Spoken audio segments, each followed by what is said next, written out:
Ada yang ngomong bid'ah, goblok, masya Allah. Karena zaman Rasulullah nggak ada maulid Nabi, goblok. Nggak pernah baca sejarah dia. Maulid Nabi pertama kali diadakan oleh Al-Mu'izz Lidinillah, Khalifah Fatimiyah yang membangun khilafah di Mesir pada tahun 361 Hijriah.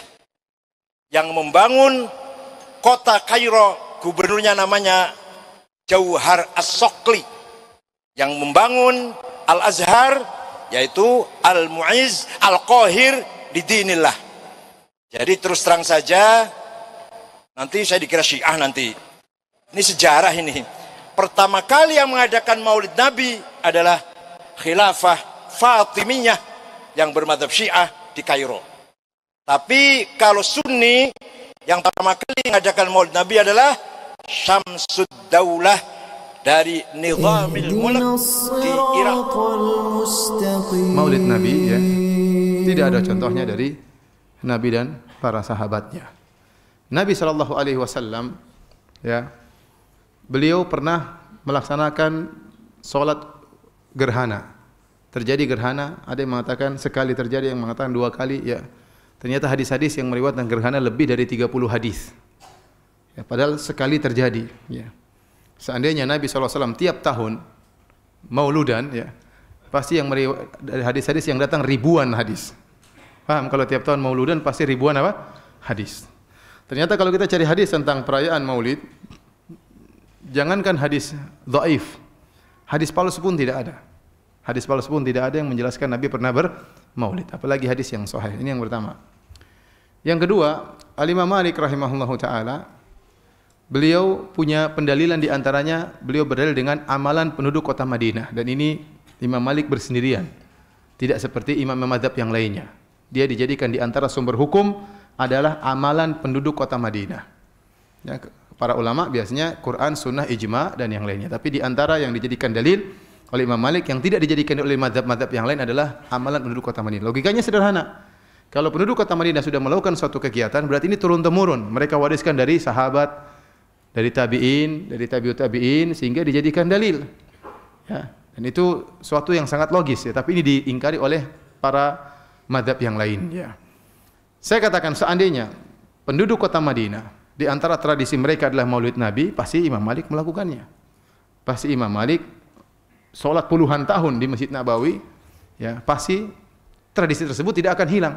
Apalagi Imam Malik masih di kalangan tabi'ut tabi'in, ya, masih dekat dengan zaman Rasulullah sallallahu alaihi wasallam, ya. Tapi ternyata tidak ada. Berarti maulid Nabi bukan tradisi penduduk kota Madinah.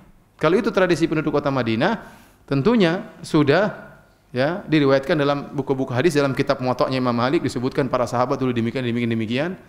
Oleh karenanya maulid Nabi tidak pernah dikerjakan oleh Nabi sallallahu alaihi wasallam, tidak pernah dikerjakan oleh para sahabat, tidak pernah dikerjakan oleh para tabi'in, tidak pernah dikerjakan oleh para tabi'ut tabi'in, tidak pernah dikerjakan oleh 4 imam madhab. Jadi dahulu tidak ada maulid Nabi sallallahu alaihi wasallam, ya. Saya tanya sama antum, ya. Zaman Nabi sallallahu alaihi wasallam, zaman para sahabat, agama sudah sempurna atau belum? Tanpa maulid sudah sempurna? Ya sudah, selesai. Seandainya tanpa maulid sudah sempurna, maka tidak perlu kita harus melaksanakan apa? Maulid. Timbul sebagian orang seakan-akan maulid itu apa? Wajib. Mereka tidak mengatakan wajib, tapi perbuatan mereka, sikap mereka seakan-akan maulid itu apa? Wajib. Saya mereka mengatakan kalau tidak bermaulid tidak cinta kepada Nabi sallallahu alaihi wasallam. Ada yang lebih parah daripada itu, mengatakan barang siapa yang mengingkari maulid berarti mengingkari kenabian Nabi sallallahu alaihi wasallam. Bahaya ini. Berarti kalau mengingkari maulid kafir dong, mengingkari kenabian Nabi apa? Kafir. Sampai ada yang berkata seperti itu, berlebihan. Kita katakan bagaimana di zaman Nabi bukan sunnah, sekarang bisa jadi wajib. Bagaimana zaman Nabi para sahabat tidak dilakukan, sekarang kok sekarang menjadi apa? Wajib. Kok bisa demikian? Ya, apakah tidak? Bagaimana pertanggungjawaban di hadapan Allah Subhanahu wa taala? Kalau Anda mengatakan boleh, dianjurkan, itu masih mending. Tapi kalau mengatakan sampai wajib, ini bahaya ya. Bahaya ya. Baik. Berikutnya, sebagaimana kita membantah bid'ah-bid'ah yang lain, kita katakan maulid kebaikan atau bukan?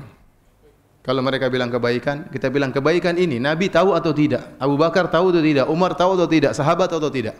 Tinggal dua jawaban, tahu atau tidak. Kalau mereka bilang Nabi, para sahabat tidak tahu ini kebaikan, bahaya. Aneh, ente tahu, Nabi tidak tahu, bahaya. Berarti mereka menyandarkan kejahilan kepada Nabi dan para sahabat. Mereka akan mengatakan Nabi tahu. Ya. Kalau Nabi tahu, Nabi meninggalkannya. Bagaimana Nabi meninggalkan kebaikan? Para sahabat yang begitu semangat melakukan kebaikan, kebaikan itu ditinggalkan oleh mereka. Terus antum yang melakukannya, apakah masuk akal? Ya. Lebih semangat mana beramal soleh? Nabi dan para sahabat atau antum? Nabi dan para sahabat, para tabiin, para tabi'ut tabiin. Ya. Ya. Oleh karena para hadirin Allah Subhanahu Wa Taala, yang benar, Maulid adalah perkara yang bid'ah, tidak pernah dikenal oleh para sahabat dan para a'immah. Ya. Makanya kalau ada yang mengerjakan sekarang, kita bilang ini perkara bid'ah. Dan ini yang dipilih oleh Al-Imam Syaukani rahimahullahu taala dalam kitabnya Risalatun fil Maulid. Risalah tentang hukum Maulid. Risalah fi hukmil Maulid kalau enggak salah. Dia menjelaskan, saya tidak menemukan dalil sama sekali tentang bolehnya Maulid. Ini ditujukan oleh Imam Syaukani. Ustaz, apakah ada khilaf? Kenyataannya memang ada khilaf. Kita dapati sebagian ulama-ulama Syafi'iyah mutaakhirin terutama, ya. Seperti Ibnu Hajar rahimahullah. Ya. Kemudian Ibnu Hajar yang dalam Fathul Bari mengatakan 3 kurun generasi tidak pernah melaksanakan Maulid. Tapi dia sendiri mengatakan Maulid boleh. Kemudian gurunya Al-Iraqi, muridnya Sakhawi juga mengatakan boleh. Ini pendapat ulama Syafi'iyah. Banyak pendapat ulama Malikiyah mengatakan haram, ya, seperti Al-Faqihani dan yang lainnya, ya. Saya lupa nama-nama ulama Malikiyah tersebut, ya. Didukung oleh juga Ibnu Taimiyah dan yang lainnya, ya. Sekarang kalau ada khilaf, kita berhak memilih. Maka saya memilih bahwasanya Maulid Nabi hukumnya bid'ah sebagaimana yang dipilih oleh Imam Syaukani rahimahullahu taala. Ustaz, bagaimana saudara-saudara kita yang mengatakan Maulid boleh? Ya sudah, mereka melaksanakan apa yang mereka yakini, ya. Tidak perlu kita menyesatkan mereka. Tidak, kita cuma sampaikan. Kita cuma apa?